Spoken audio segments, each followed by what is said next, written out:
Assalamualaikum warahmatullahi wabarakatuh. Salam sejahtera. Salam berjumpa kembali pada channel Irawati Siregar. Pada video kali ini kita akan belajar bersama membahas materi pembelajaran kurikulum 2013 yang diambil dari materi buku tematik terpadu revisi tahun 2017, yaitu tema 6 Cita-citaku, subtema 1 Aku dan Cita-citaku. Sebelumnya jangan lupa untuk terus mendukung channel kami dengan cara like, comment, share, and subscribe video ini. Terima kasih dan selamat menonton. Pada video kali ini kita akan melanjutkan bahasan materi pada video sebelumnya, yaitu video part 1. Masih di tema 6, subtema 1, pembelajaran 3. Mari kita mulai materinya. Ayo berlatih. Keahlian apa saja yang dibutuhkan agar usaha peternakan dapat menghasilkan hewan ternak yang berkualitas? Tuliskan jawabanmu pada kolom berikut. Agar peternakan dapat menghasilkan hewan ternak yang berkualitas, maka seorang peternak harus memiliki beberapa keahlian. Di antaranya yaitu 1. Seorang peternak harus memiliki keahlian dalam merawat kesehatan hewan ternak, mulai dari pemilihan bibit, pengecekan kesehatan pada hewan ternak, dan pemberian vaksin terhadap hewan ternak, agar hewan ternak tidak mudah diserang penyakit. 2. Keahlian dalam pemberian makanan ternak yang berkualitas. Seorang peternak harus mengerti tentang kualitas makanan pada hewan ternaknya, karena tanpa mengetahui kualitas makanan pada hewan ternaknya, maka hewan tersebut tidak akan dapat menjadi hewan yang berkualitas. 3. Keahlian dalam kebersihan kandang hewan ternak. Seorang peternak harus bisa menjaga kebersihan kandang hewan ternaknya, karena apabila kandang tersebut tidak bersih akan mengganggu kesehatan pada hewan-hewan ternaknya. Selain beternak, kegiatan pertanian merupakan kegiatan yang paling banyak dilakukan masyarakat Indonesia. Sebagai negara agraris, Indonesia memiliki lingkungan alam yang mendukung tumbuhnya aneka jenis tanaman pertanian. Kondisi tersebut menghasilkan produk pertanian dengan kualitas baik. Perhatikan gambar-gambar hasil pertanian masyarakat Indonesia berikut ini. Tumbuhan dapat tumbuh subur jika dirawat dengan baik. Selain perawatan, tumbuhan juga memerlukan lingkungan yang sesuai. Menurutmu, di lingkungan seperti apakah pohon apel dan mangga dapat tumbuh dengan subur? Di lingkungan seperti apakah sayuran brokoli, wortel, dan kol dapat tumbuh dengan subur? Gambar pertama, buah mangga. Mangga adalah tanaman buah yang berasal dari India dan sekarang telah menyebar ke berbagai penjuru dunia, termasuk salah satunya Indonesia. Tanaman ini seringkali kita manfaatkan buahnya untuk dikonsumsi atau dibuat jus. Selain buahnya yang menyegarkan dan rasanya yang manis, buah ini juga kaya akan antioksidan, vitamin C dan vitamin E, serta menjadi sumber karotenoid yang berguna untuk menumpas kanker. Selain buahnya, bagian tanaman mangga yang sering dimanfaatkan adalah getah dan kulit batang. Getah dan kulit batang sering dimanfaatkan sebagai obat tradisional untuk penyakit luar atau nyeri persendian. Tanaman mangga cocok hidup di daerah dengan musim kering selama 3 bulan. Masa kering diperuntukkan sebelum dan sewaktu berbunga. Jika ditanam di daerah lembab atau basah, tanaman mengalami banyak serangan hama dan penyakit serta gugur bunga. Di Indonesia, daerah yang cocok untuk menanam mangga adalah daerah dataran rendah dengan musim panas yang kuat serta curah hujan yang rendah sampai sedang. Temperatur optimum 24 derajat sampai dengan 27 derajat Celcius. Buah apel. Buah apel merupakan buah yang tidak asing lagi bagi masyarakat kita. Buah ini bahkan dapat kita jumpai hampir di setiap wilayah di Indonesia. Di samping rasanya yang lezat, ternyata buah apel sendiri menyimpan kandungan gizi yang sangat bermanfaat bagi kesehatan. Sebagai buah yang sehat, apel kaya akan kandungan gizi, namun yang paling dominan adalah vitaminnya. Ada banyak vitamin yang terdapat di buah apel, di antaranya adalah vitamin A, B1, B2, B3, B5, B6, B9, dan vitamin C. Sedangkan mineral yang dikandung dalam buah apel antara lain kalsium, magnesium, potasium, zat besi, dan zinc. Serat juga dimiliki oleh buah apel ini, sehingga apel baik untuk orang yang sedang diet. Serat bisa mencegah lapar yang datang lebih cepat. Serat berguna mengikat lemak dan kolesterol jahat di dalam tubuh yang selanjutnya akan dibuang. Tanaman apel dapat tumbuh subur di daerah yang memiliki curah hujan yang ideal.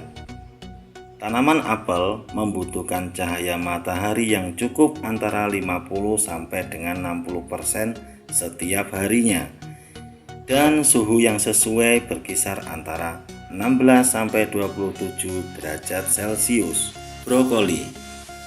Di Indonesia, brokoli merupakan sayuran yang sangat terkenal, terutama bagi orang-orang yang tinggal di perkotaan. Waktu pertama kali muncul, brokoli menjadi sayuran yang cukup langka dengan harga mahal dan dianggap sebagai sayuran kelas atas. Namun seiring dengan perkembangan teknologi dan pengetahuan, brokoli berhasil dibudidayakan di Indonesia, terutama di daerah-daerah dingin seperti Lembang, Bandung, dan Malang. Meskipun sekarang lebih mudah didapatkan, namun predikatnya sebagai sayuran kelas atas tetap terjaga. Hal ini dikarenakan kandungan nutrisi dalam brokoli yang sangat bermanfaat bagi kesehatan. Kandungan nutrisi dari brokoli bisa dibilang cukup lengkap. Dalam brokoli terdapat beberapa zat gizi seperti vitamin A, B, C, K, dan mineral seperti kalsium juga zat besi. Kandungan serat dan antioksidan dalam brokoli juga sangat bagus untuk kesehatan.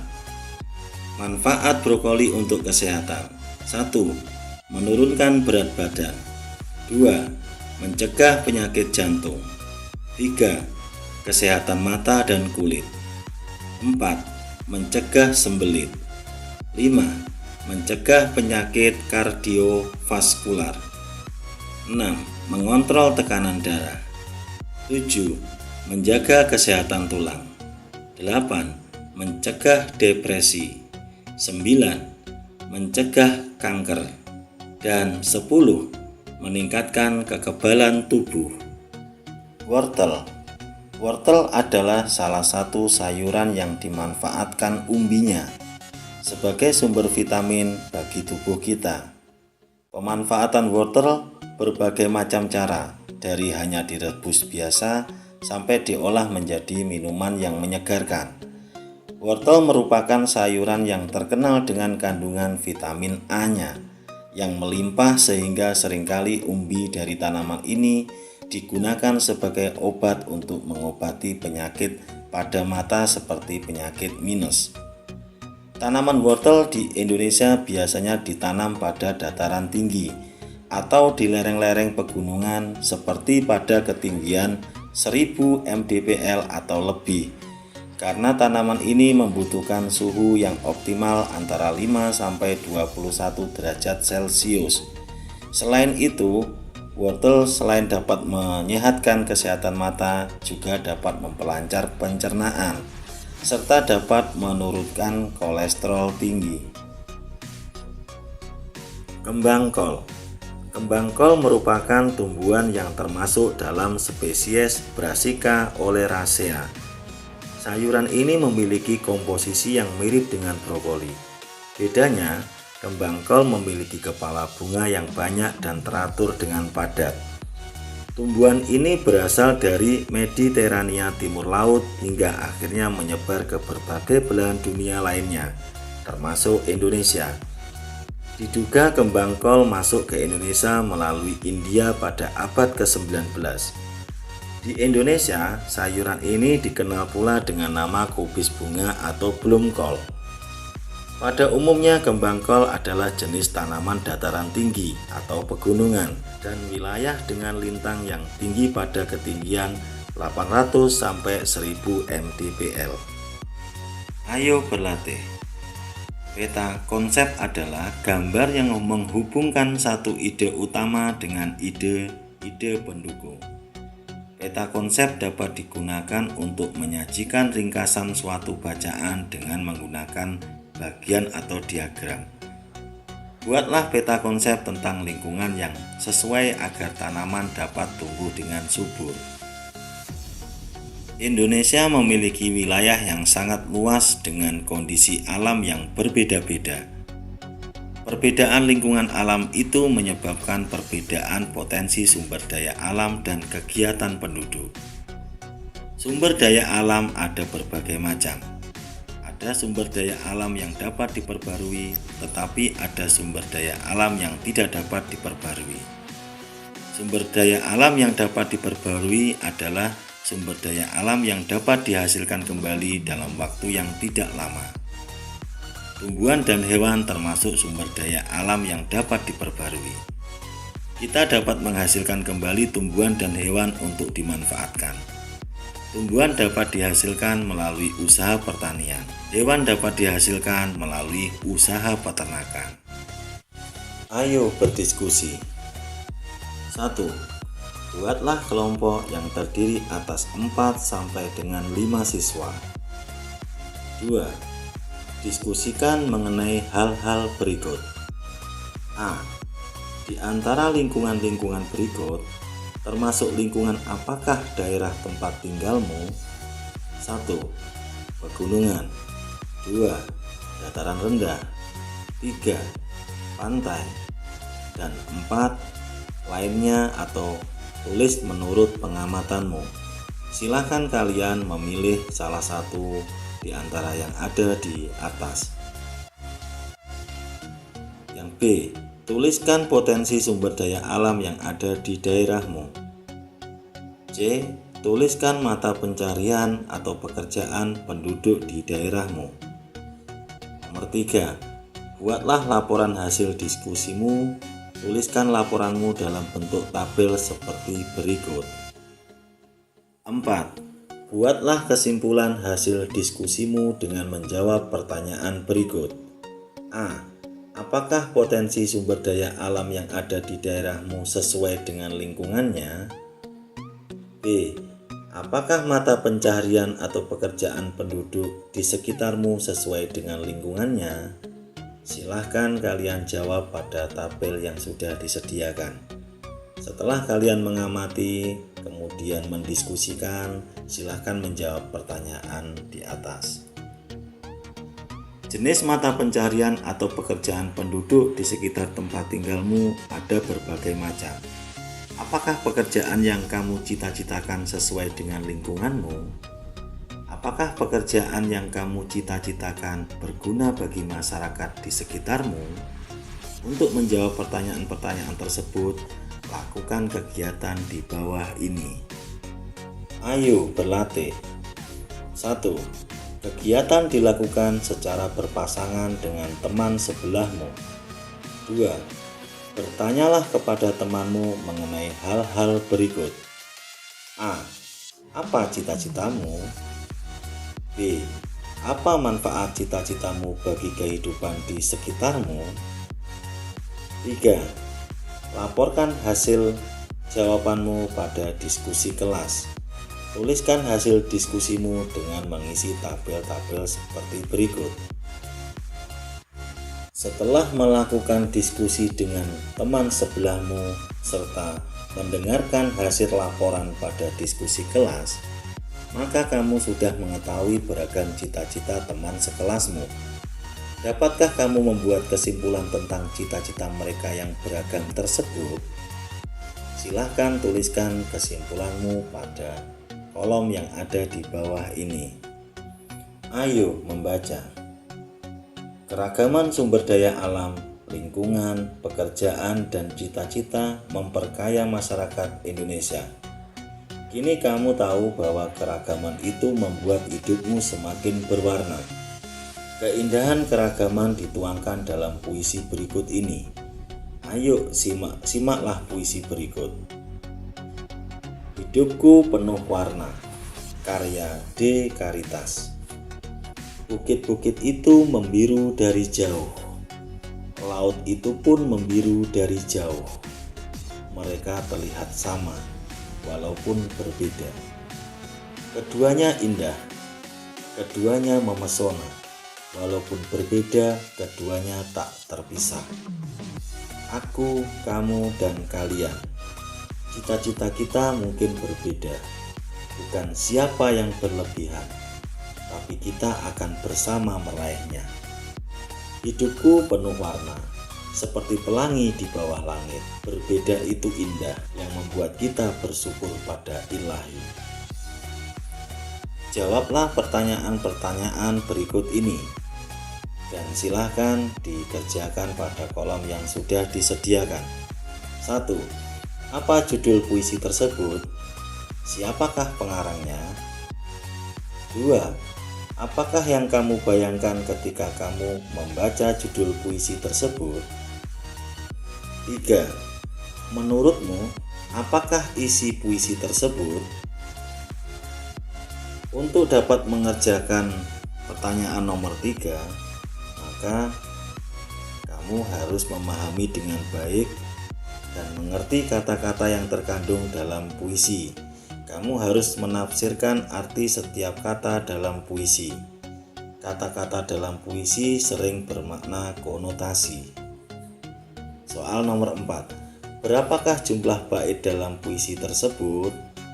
Soal nomor 5. Berapakah jumlah baris di setiap baitnya? Nomor 6. Tentukanlah rima setiap bait pada puisi tersebut. Apa yang dimaksud dengan rima? Rima adalah pola persajakan atau perulangan bunyi dalam setiap akhir baris puisi. Jenis-jenis rima secara umum ada 6, yaitu 1. Rima rangkai, yaitu memiliki pola A, A, A, A. Nomor 2, rima kembar yang memiliki pola A, A, B, B. 3, rima silang yang memiliki pola A, B, A, B.